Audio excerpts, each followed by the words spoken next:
South ఇండియాలోనే అతి తక్కువ ధరలకి రత్నాలనందించే ఏకైక సంస్థ 6JVR.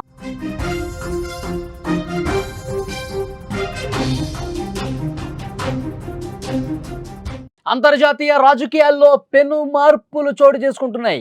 మోదీ, పుతిన్, జిన్పింగ్ ఒకే వేదిక మీద కనిపించారు. రష్యా, భారత్, చైనాల త్రికూటమి శక్తి ఆవిర్భవించింది. ప్రపంచ శాంతి, ఉమ్మడి అభివృద్ధిపై చర్చలు జరగబోతున్నాయి. అమెరికా, పాకిస్తాన్ల గుండెల్లో రైళ్లు పరిగెడుతున్నాయి. ప్రస్తుతం అమెరికా ఆధిపత్యానికి ఒక సరికొత్త సవాలు విసురుతోంది ఈ త్రిశక్తి కూటమి. అంతర్జాతీయ రాజకీయాల్లో పెను ప్రకంపనలకు కారణమైన పరిణామం ఈరోజు జరిగింది. ప్రపంచం మొత్తం ఆసక్తిగా ఎదురు చూస్తున్న త్రికూటమి సమావేశం విజయవంతంగా జరిగింది. భారత ప్రధాని నరేంద్ర మోదీ, రష్యా అధ్యక్షుడు వ్లాదిమిర్ పుతిన్, చైనా అధ్యక్షుడు జిన్పింగ్ ఒకే వేదిక మీదకి రావటం ప్రపంచ దేశాల దృష్టిని ఆకర్షించింది. ఈ ముగ్గురు కీలక నేతలు ప్రపంచ శాంతి, సుస్థిరత, సమిష్టి ఆర్థిక అభివృద్ధి గురించి లోతుగా చర్చించుకున్నట్లు సమాచారం. ఈ కలయిక అమెరికాకు, ఇటు పాకిస్తాన్కు గుబులు పుట్టిస్తోంది అనటంలో సందేహం లేదు. వాళ్ళు చాలా క్లియర్గా పరిశీలిస్తూ ఉన్నారు ఈ భేటీకి సంబంధించి. గత కొన్నేళ్లుగా పాకిస్తాన్ తన సైనిక, ఆర్థిక అవసరాల కోసం చైనా మీదే ఎక్కువగా ఆధారపడింది. కానీ ఇటీవల కాలంలో భారత్తో సరిహద్దులో జరిగిన చిన్నపాటి ఘర్షణలో చైనా సరఫరా చేసిన సైనిక పరికరాలు, ముఖ్యంగా ఆయుధాలు సరిగ్గా పనిచేయకపోవటం పాక్ మిలిటరీ వర్గాల్లో తీవ్ర నిరాశ కలిగించింది. ఒకప్పుడు అజేయం అనుకున్న చైనా ఆయుధాలు తుస్సుమనడంతో పాకిస్తాన్కు కొత్త మిత్రుల అవసరం ఏర్పడింది. దీంతో గతంలో దూరంగా ఉన్నట్లు కనిపించిన పాక్ మళ్లీ తన పాత మిత్ర దేశమైన అమెరికా వైపు మొగ్గు చూపిస్తోంది. దీంతో చైనా కూడా పాకిస్తాన్ను తీసి పారేసినట్లుగా కనిపించింది. అందుకే ఈరోజు జిన్పింగ్ పాకిస్తాన్ ప్రధాని షహబాజ్ షరీఫ్కు కనీసం షేక్ హ్యాండ్ కూడా ఇవ్వలేదు. దీన్ని బట్టే మనం అర్థం చేసుకోవచ్చు పాకిస్తాన్ అమెరికా చెంత చేరిన తర్వాత చైనా ఏ విధంగా దూరం పెట్టిందో. ఒక్కసారి మీరు స్క్రీన్ మీద ఫోటోలు కూడా చూడొచ్చు. లేటెస్ట్గా అక్కడ షాంఘై సహకార సదస్సులో ప్రస్తుతం జరుగుతున్న మీటింగ్స్లో ఉన్న పరిణామాల్లో ఒక్క ఫోటో నేను మీకు స్క్రీన్ మీద చూపిస్తున్నా. ప్రధాని మోదీ, రష్యా అధ్యక్షుడు పుతిన్ వీళ్ళు మాట్లాడుకుంటున్న సమయంలో దూరంగా ఒక పక్కన నిలబడి చూస్తున్నాడు పాకిస్తాన్ ప్రధాని షహబాజ్ షరీఫ్. నిన్న జిన్పింగ్, పుతిన్ మాట్లాడుకునే సందర్భంలో కూడా పాకిస్తాన్ ప్రధాని షహబాజ్ షరీఫ్ ఒక మూలన నిలబడ్డ పరిస్థితి ఉంది. అంటే అతనికి తెలుస్తోంది, క్లియర్గా పిక్చర్ క్లియర్ అయిపోతుంది. రష్యా, చైనా, భారత్ ఈ మూడు దేశాలు ఒక శక్తిగా మారబోతున్నాయి. పూర్తిగా పరిస్థితి మనకి అంత బాలేదు, ప్రతికూలంగా మారే పరిణామాలే ఎక్కువగా కనిపిస్తున్నాయని చెప్పి షరీఫ్కి అర్థమైపోతుంది. ఎందుకంటే గతంలో చైనా చాలా బాగా చూసేది పాకిస్తాన్ని. ఎందుకంటే భారత్, పాకిస్తాన్ మధ్య ఎప్పుడు ఏ చిన్న ఘర్షణ జరిగినా పాకిస్తాన్ వైపే నిలబడేది చైనా. కానీ ఎప్పుడైతే పాకిస్తాన్ మళ్ళీ అమెరికాకు దగ్గరవుతుందో, ఎప్పుడైతే ట్రంప్ను ఆసిమ్ మునీర్ కలిశాడో, ఎప్పుడైతే భారత్ పాకిస్తాన్కి సంబంధించిన యుద్ధాన్ని నేనే ఆపానని చెప్పి ట్రంప్ అనటం, తర్వాత ట్రంప్కి శాంతి బహుమతి రావాల్సిన అవసరం ఉందని చెప్పి పాకిస్తాన్ చెప్పడం, ఈ పరిణామాలన్నీ చూసిన తర్వాత చైనా మొత్తం అర్థమైపోతుంది చైనాకి పాకిస్తాన్ తన పాత మిత్రుడు అమెరికా దగ్గరికి పోతుంది. కాబట్టి ఇప్పుడు చైనా ధోరణిలో కూడా చాలా స్పష్టమైనటువంటి మార్పు వస్తుంది. పాకిస్తాన్ని దూరం పెడుతోంది. ఎందుకంటే చైనా ఆయుధాలు భారత్ పాకిస్తాన్ యుద్ధం సమయంలో ఉపయోగించినప్పుడు కొన్ని తుస్సన్నాయి. అందుకే పాకిస్తాన్ కొన్ని పరోక్షంగా విమర్శలు కూడా ఈ ఆయుధాల మీద చేసింది. సో దానికి తగ్గట్టుగానే ప్రస్తుతం చైనా స్పందిస్తోంది. పాకిస్తాన్ని దూరం పెట్టాలని నిర్ణయించుకుంది. భారత్తో కూడా చైనాకి స్వల్ప సరిహద్దుకు సంబంధించినటువంటి సమస్యలు ఉన్నాయి. అయితే అవి చాలా చిన్న సమస్యలు. మనం పొరుగు దేశాలుగా ఉన్నాం, మిత్ర దేశాలుగా ఉండాల్సిన అవసరం ఉంది. ప్రస్తుతం జరుగుతున్న పరిణామాలు బట్టి మనం శత్రువులు ఎట్టి పరిస్థితుల్లో కాకూడదని చెప్పి ఒక బలమైన నిర్ణయానికి భారత్, చైనాలు వచ్చినట్టుగా కనిపిస్తోంది. దాంట్లో భాగంగానే కొన్ని కీలకమైనటువంటి చర్చలు ఈ వేదికగా జరిగినట్టు తెలుస్తుంది. పరస్పర సహకారం ఇచ్చిపుచ్చుకోవాలి. ఆర్థికంగా, వాణిజ్యపరంగా మనల్ని మనం మెరుగైన దిశలో వెళ్లాల్సిన అవసరం ఉంది.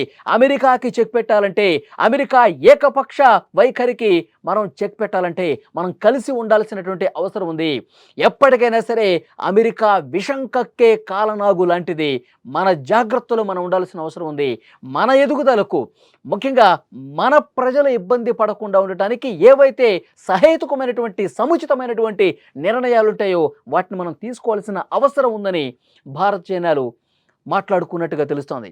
అందుకే అమెరికా సుంకాలు విధించినప్పుడు కూడా మాకు ప్రత్యామ్నాయాలు ఉన్నాయి, మాకు మిత్ర దేశాలు చాలానే ఉన్నాయి, నువ్వు ఎంత ఇబ్బంది పెట్టినా భయపడే పరిస్థితి లేదు అని చెప్పి ఒక గట్టి వార్నింగ్ ఇచ్చినట్టుగా, ఒక గట్టి సంకేతం పంపించినట్టుగా ఈరోజు ఈ 3 దేశాల కూటమి ఒక బలమైన సంకేతం ఇచ్చిన పరిస్థితి. ఈ రాజకీయ పరిణామాల నేపథ్యంలో తమ కామన్ శత్రువుగా భావించే రష్యా, భారత్, చైనాలు ఒక కూటమిగా ఏర్పడటం అమెరికా, పాకిస్తాన్ దేశాలకు ఒక ఆందోళన కలిగించే విషయంగా కనిపిస్తోంది. డొనాల్డ్ ట్రంప్ తాను గెలిచిన వెంటనే రష్యా యుక్రెయిన్ యుద్ధాన్ని ఆపేస్తానని శపథం చేశాడు. అది ఇప్పటికి కూడా నెరవేరలేదు. ఎందుకనంటే మొన్ననే రష్యా ఏం చేసింది, ఉక్రెయిన్ నౌక మీద ఒక భారీ దాడి చేసినటువంటి పరిస్థితి. ఒకవైపు అమెరికా ఉక్రెయిన్ అధ్యక్షుడితో, రష్యా అధ్యక్షుడితో చర్చలు జరుపుతున్నప్పుడు కూడా ఏమాత్రం పుతిన్ వెనకడుగు వేయటం లేదు. ఏమాత్రం కూడా తను అనుకున్నది అనుకున్నట్లే చేస్తా ఉన్నాడు. యుక్రెయిన్ తోక వంచటానికి శతవిధాలుగా ప్రయత్నం చేస్తున్నాడు. యుద్ధం ఆపే ప్రసక్తే లేదంటానికి మొన్న ఒక నౌక మీద భారీ దాడి చేయటమే ఒక నిదర్శనం. సో అమెరికాకి ఇంకా మింగుడు పట్ల ఈ పరిణామం. నేను యుద్ధం ఆపుదామని చెప్పి ప్రయత్నం చేస్తుంటే రష్యా ఏమాత్రం వినటం లేదు. కొన్ని గంటల పాటు రష్యా అధ్యక్షుడితో నేను ఫోన్లో మాట్లాడినా, నేరుగా అలస్కాలో భేటీ జరిపినా అది ఏమాత్రం ఉపయోగకరం లేదు. ఇక నేను యుద్ధాన్ని ఆపటం అమెరికా వల్ల కూడా కాదు అని చెప్పి సంకేతం ఇచ్చిన పరిస్థితి కనిపిస్తోంది. ఆ తర్వాత వెనువెంటనే ఇక్కడ చైనాలో జరుగుతున్నటువంటి మీటింగ్, ఇవన్నీ కూడా అమెరికా నిశితంగా పరిశీలిస్తోంది.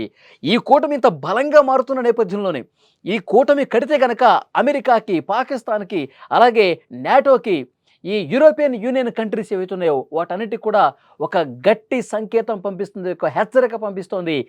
మేము ఒక శక్తిగా ఏర్పడితే మమ్మల్ని ఢీకొనే శక్తి ప్రపంచంలో ఎవరికీ లేదని చెప్పి చాలా స్పష్టంగా ఈ టీం చెప్తున్నటువంటి పరిస్థితి కనిపిస్తుంది. అందుకే అమెరికాలో ఒక ఆందోళన, అమెరికా అధ్యక్షుడు ట్రంప్లో ఆందోళన షురువై ఆయన వెంటనే మోదీకి ఫోన్లు చేశాడు. 4 దఫాలు ఫోన్లు చేశాడు. మోదీ గారు, నేను మీతో మాట్లాడాలి, మోదీ గారు నా ఫోన్ లిఫ్ట్ చేయండి అని చెప్పి 4-5 సార్లు ఫోన్ చేసిన పరిస్థితి. కానీ మోదీ ససేమిరా అన్నారు, నేను మాట్లాడను, మా దేశ ప్రజల జీవితాలతో ఆడుకునేటువంటి పరిస్థితి అమెరికా అధ్యక్షుడు చేశాడు. రష్యాతో మేము చమురుకుంటున్నామంటే దానికి రీజన్ ఏంటి?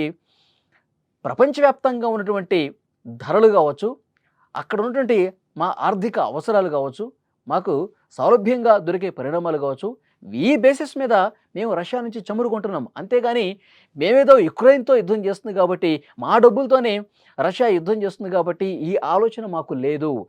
ఆ యుద్ధానికి మా సహకారం ఏమాత్రం లేదు. ప్రపంచ స్థాయిలో ఉన్నటువంటి ధరలను బట్టే మాకు అనుకూలంగా ఎక్కడైతే బాగుంటుందో దాన్ని బట్టి మేము రష్యా నుంచి చమురు కొంటున్నాం. కానీ ఆ యుద్ధానికి ముడిపెట్టి మా మీద మీరు ప్రతీకార సుంకాలు వేసి 50% సుంకాలు వేయటం అనేది మా దేశ సార్వభౌమాధికారం మీద, మా ప్రజల సౌలభ్యం మీద మీరు దెబ్బ కొట్టారు అని తీవ్రమైనటువంటి ఆగ్రహం వ్యక్తం చేసిన ప్రధాని మోదీ ట్రంప్ ఫోన్ కాల్ని లిఫ్ట్ చేయలేదు, మాట్లాడటానికి కూడా ఇష్టపడలేదు. నేరుగా చైనా వెళ్ళారు. రష్యా అధ్యక్షుడిని, చైనా అధ్యక్షుడిని కలిసి మనం భవిష్యత్తులో ముందుకు పోవాలో అలాంటి నిర్ణయాలు ఈ వేదికగా తీసుకున్న పరిస్థితుంది. సో డెఫినెట్గా ట్రంప్ వ్యూహాలను దెబ్బతీసే అవకాశం గురించి ఎక్కువగా చర్చ జరుపుతున్నటువంటి పరిస్థితి కనిపిస్తోంది. ఈ నేపథ్యంలో ఈ 3 కంట్రీస్ కనుక ఒక శక్తిగా ఏర్పడితే, ఒక శక్తిగా ఏర్పడటానికి ఉన్న అన్ని అవకాశాలు పరిశీలిస్తూ ఉన్నారు. డెఫినెట్గా జరుగుతుంది. కానీ ఈలోపే అమెరికా తను మరికొన్ని వ్యూహాలు రచించే అవకాశం కూడా లేకపోలేదు. ఇంకొక విషయం మనం మాట్లాడుకోవాలి. ఆస్ట్రేలియాలో భారతీయులకు వ్యతిరేకంగా అక్కడ ఆందోళనలు జరుగుతున్న పరిస్థితి. అక్కడ కూడా కొన్ని ఆందోళనలు షురువయ్యాయి. అంటే దీని వెనకాల అమెరికా హస్తం ఏమైనా ఉందా? ఎందుకంటే మన మీద ఏ ఒక్క అవకాశాన్ని వదులుకునే పరిస్థితి లేదు ఇప్పుడు ట్రంప్ కానీ, అమెరికా కానీ. సో డెఫినెట్గా మనకి వ్యతిరేకమైనటువంటి కార్యాచరణ రూపొందిస్తుంది. అమెరికా మిత్ర దేశాలతో మనకేమైనా సత్సంబంధాలు ఉన్నా దాన్ని కూడా చెడగొట్టే ఆలోచన ప్రస్తుతం ట్రంప్ చేసే అవకాశం ఉండొచ్చు. సో ఏది ఏమైనప్పటికీ కూడా మనం భయపడే పరిస్థితి లేదు అని చెప్పి చాలా స్పష్టంగా చెప్పాం. ఈ 3 దేశాలే ప్రపంచ దేశాలలో అత్యంత బలమైనటువంటి కూటమని దీన్ని చెప్పకనే చెప్పాలి మనం. సో అలాంటి పరిస్థితి చాలా స్పష్టంగా కనిపిస్తుంది. భవిష్యత్తులో అమెరికా కావచ్చు, నాటో కావచ్చు, EU కావచ్చు, వీటికి ఒక గట్టి బలమైనటువంటి హెచ్చరిక పంపడం అంటే ఈ కూటమికే సాధ్యం, ఈ త్రిశక్తి కూటమికే సాధ్యం అనటంలో ఏమాత్రం సందేహం లేదు.